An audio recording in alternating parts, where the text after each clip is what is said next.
Assalamualaikum. Welcome to Skills Booster. In the last class, we have discussed about proteins, their structure, and their classification. Then we have discussed about RNAs. But in today's class, we will discuss about enzymes. So, what are enzymes? Enzymes जो हैं basically हमारे पास biological molecules होते हैं जो कि हमारी body में जो रिएक्शंस होते हैं उनको स्पीड अप करते हैं। एंजाइम्स जो है हमारी बॉडी का बहुत इंपॉर्टेंट पार्ट होते हैं। ये प्रोटीन इन नेचर होते हैं।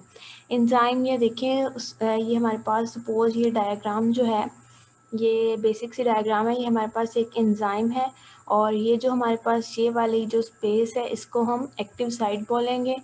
और ये जो है हमारे पास ये हमारे पास सबस्ट्रेट है। ये एंजाइम है, ये प्रोटीन इन नेचर होता है। ये एक्टिव साइट है जो कि अमाइनो एसिड से मिलकर बनी होती है। और ये हमारे पास सबस्ट्रेट है। सबस्ट्रेट जो है वो आकर अटैच होगा एंजाइम के साथ इसकी एक्टिव साइट पे। तो ये जो है हमारे पास एंजाइम सबस्ट्रेट जो है वो कॉम्प्लेक्स बन जाएगा। देन वो रिएक्शन फर्दर प्रोसीड हो जाएगा। फर्स्ट ऑफ ऑल हम देखेंगे कि एंजाइम्स जो हैं वो बेसिकली होते क्या हैं।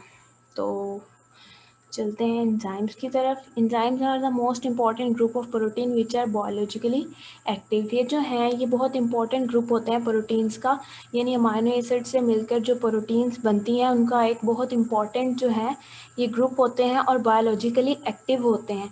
और ये जो है हमारी बॉडी में जो बायोकेमिकल रिएक्शंस होते हैं उनकी जो है एफिशिएंसी उसको बढ़ाते हैं, उनकी स्पीड को बढ़ा देते हैं।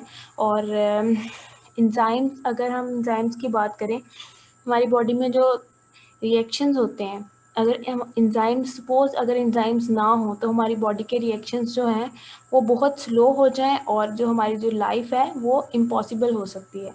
ये एंजाइम ही हैं जो हमारी बॉडी के रिएक्शंस को चलाते हैं।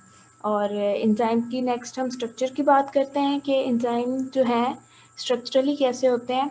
ये मैंने आपको बताया था कि जो कैटालाइटिक एक्टिविटी जो है वो रिस्ट्रिक्टेड होती है स्मॉल पोर्शन ऑफ स्ट्रक्चर जिसको हम एक्टिव साइट बोलते हैं। एक्टिव साइट होती है उसके पास इस तरह, सपोज दिस इज एंजाइम, ये जो है उसकी ये एक्टिव साइट है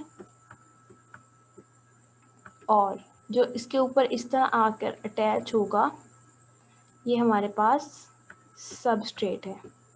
ठीक है, और सबस्ट्रेट जो है वो एक्टिव साइट पे आकर अटैच होगा। ये जो एक्टिव साइट है ये मिलके बनी होती है किनसे, अमाइनो एसिड से। अमाइनो एसिड से मिलकर ये एक्टिव साइट बनी होती है।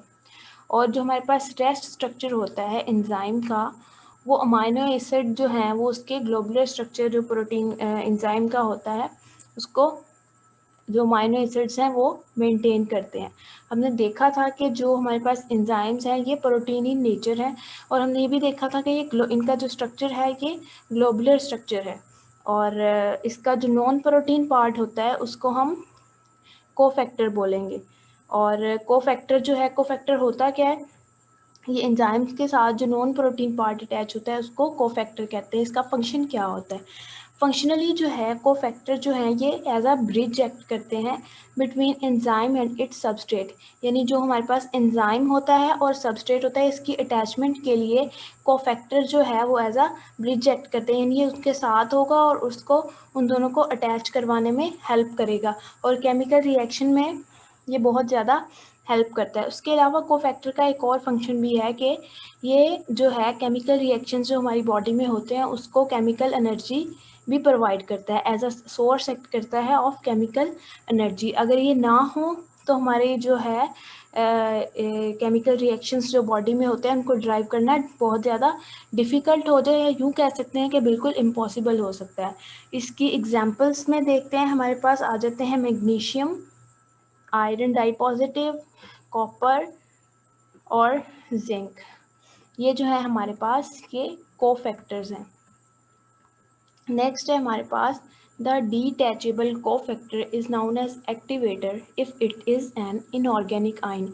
अगर हमारे पास इनऑर्गेनिक आयन है और वो जो है हमारे पास मतलब कोफैक्टर में जो है हमारे पास इनऑर्गेनिक आयन है वो डिटैचेबल है, यानी वो अटैच हो जाएगा और फिर वो मतलब डिटैच नहीं हो सकेगा, और जब वो अटैच हो जाएगा तो जाहिर सी बात है वो जो रिएक्शन को एक्टिवेट करवाएगा, तो इसलिए हम इसको एक्टिवेटर बोलते हैं।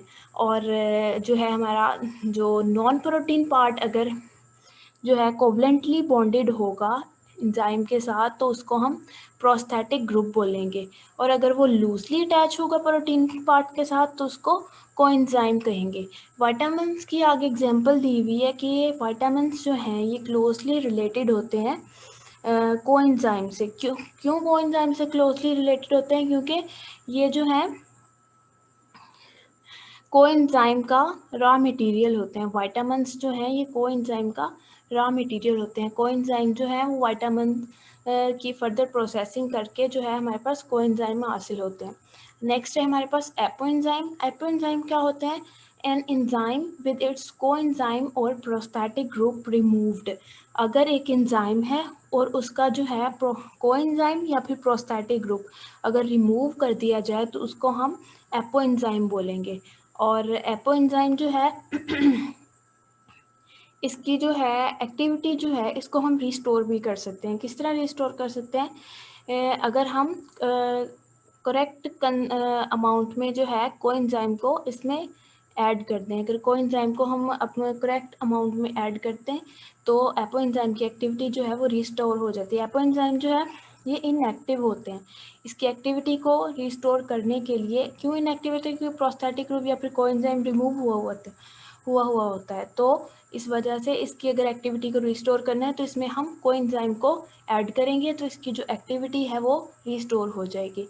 N activated enzyme consisting of polypeptide chain and cofactor is known as holo enzyme.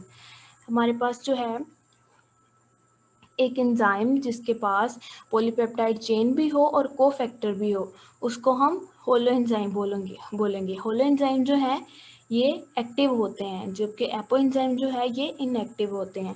बहुत से एंजाइम्स जो हैं जो कि सिंपली हमारे पास बॉडी के जो है सेल के जो साइटोप्लाज्म में पाए जाते हैं मोस्टली एंजाइम जो हैं, लेकिन कुछ जो हैं वो ऑर्गेनेलिज के साथ अटैच होते हैं और these are produced by living cell for use in or near the site of their production।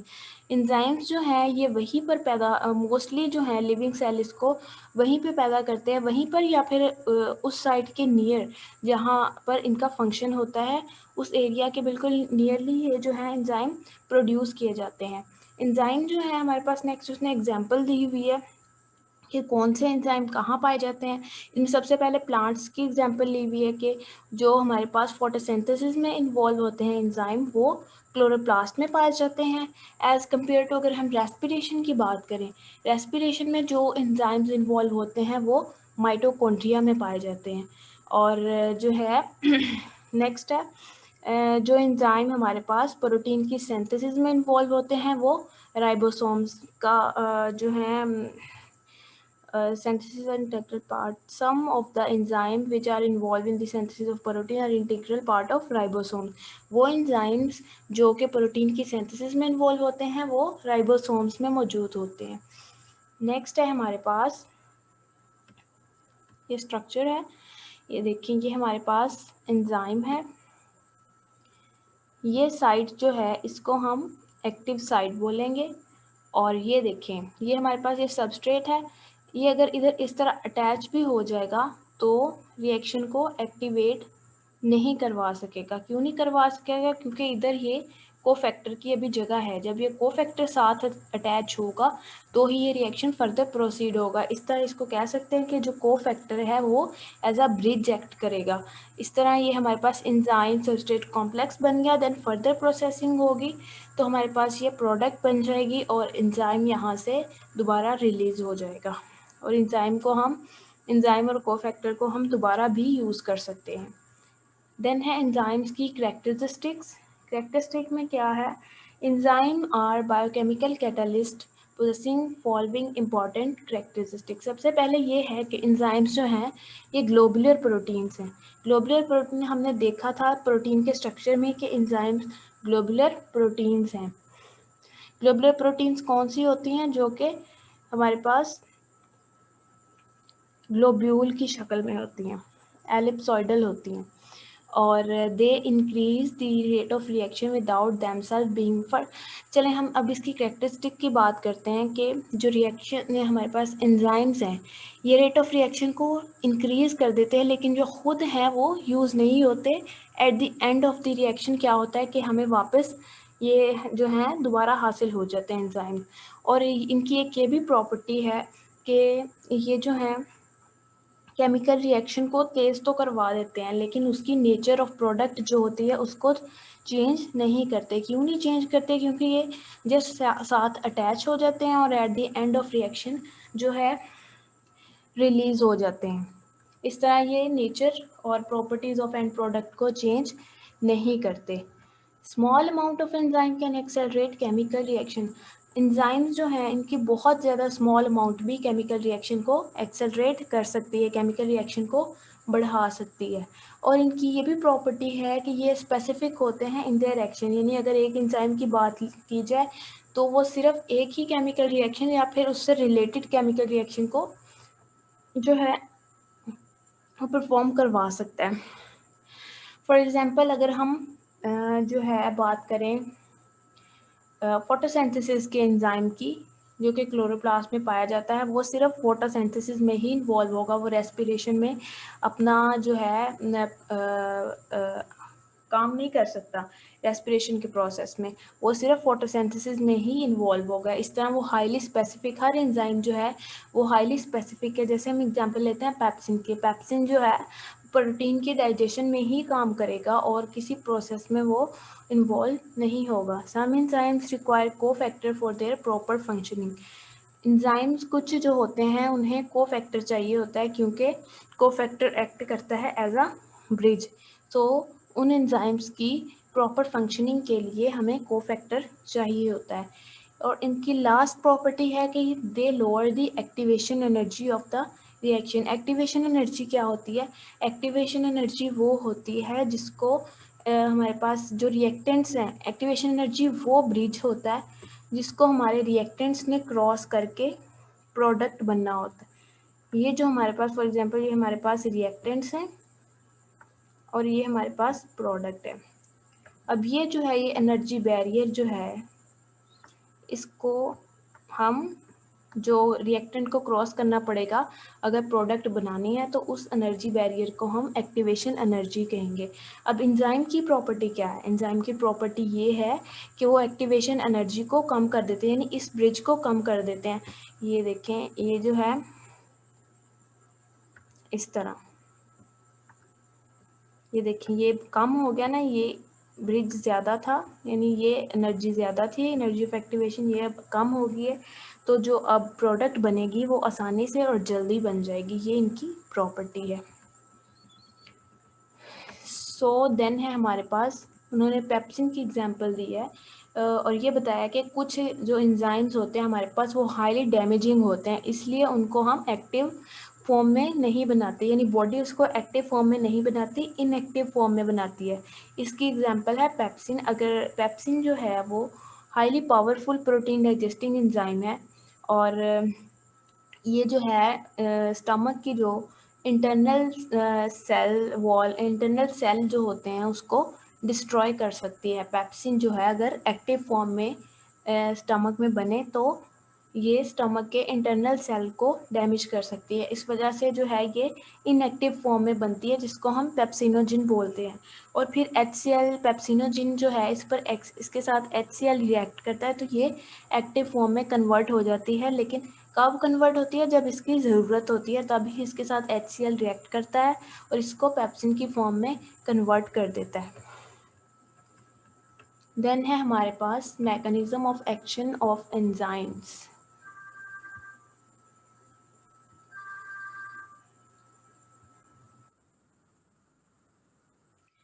तो अब हम देखेंगे mechanism of action of chemical, mechanism of action of enzyme. तो एंजाइम जो है वो मैंने पहले ही बताया कि ये है हमारे पास ग्लोबुलर स्ट्रक्चर है और स्पेसिफिक केमिकल कंपोजिशन है इसकी, इसमें अमाइनो एसिड्स होते हैं और इसकी स्पेसिफिक शेप होती है।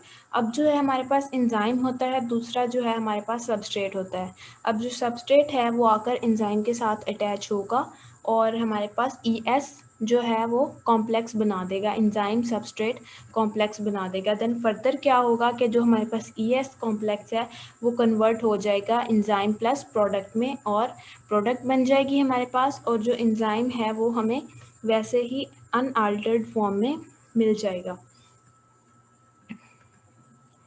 एंजाइम जो है लिखा हुआ है, an enzyme and it's substrate react with each other through definite charge bearing site of an enzyme called active site.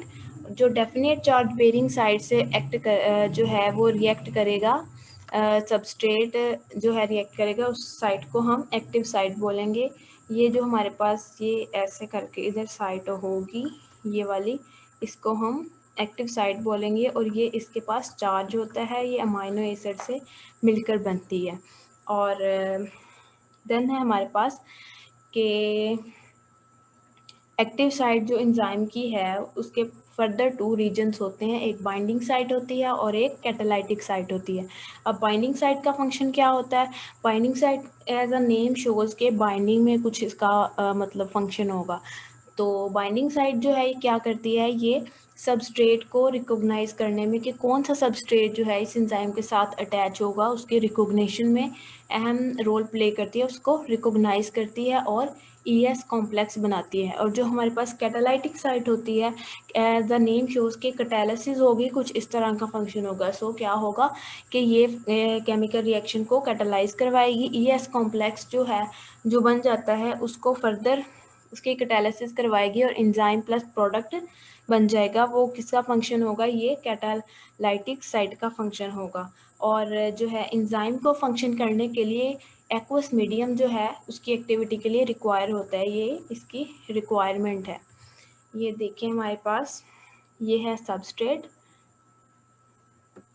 ये सबस्ट्रेट है और ये हमारे पास एक्टिव साइट है, ये एंजाइम है, और ये सबस्ट्रेट इधर अटैच होगा तो हमारे पास ये ES कॉम्प्लेक्स बन गया, और ये देन फर्दर प्रोसेसिंग हुई तो ये हमारे पास प्रोडक्ट मिल गई और हमें एंजाइम अलहदा अनअल्टर्ड मिल गया। अब जो एंजाइम है उसको हम रीयूज़ भी कर सकते हैं।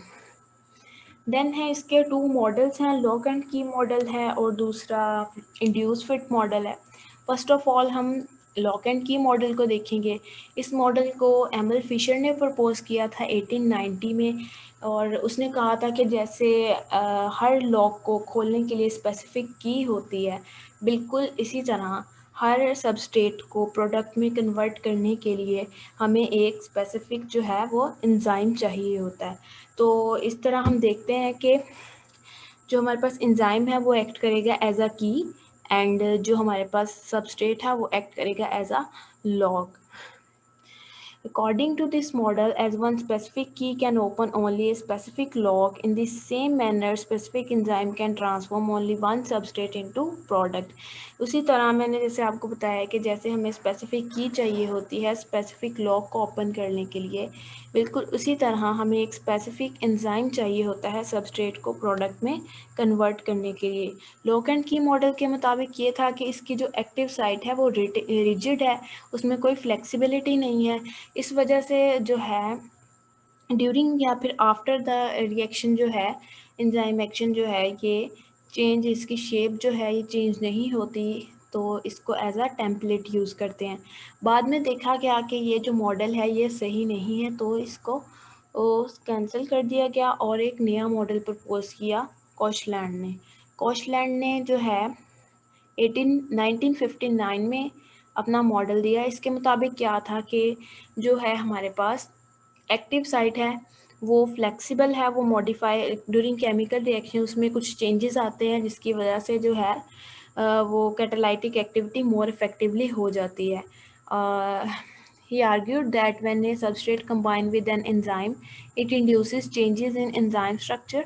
This change in structure enable the enzyme to perform its catalytic activity more effectively. उसने कहा है कि जब ये सबस्ट्रेट अटैच हो जाता है तो एंजाइम स्ट्रक्चर में कुछ चेंजेस आते हैं जिसकी वजह से जो है वो प्रॉपरली केमिकल रिएक्शन हो पाता है। So that's all for today. Further, its factor that will affect the rate of chemical reaction of enzymes. We will discuss in the next class. So see you soon. Goodbye. Allah Hafiz.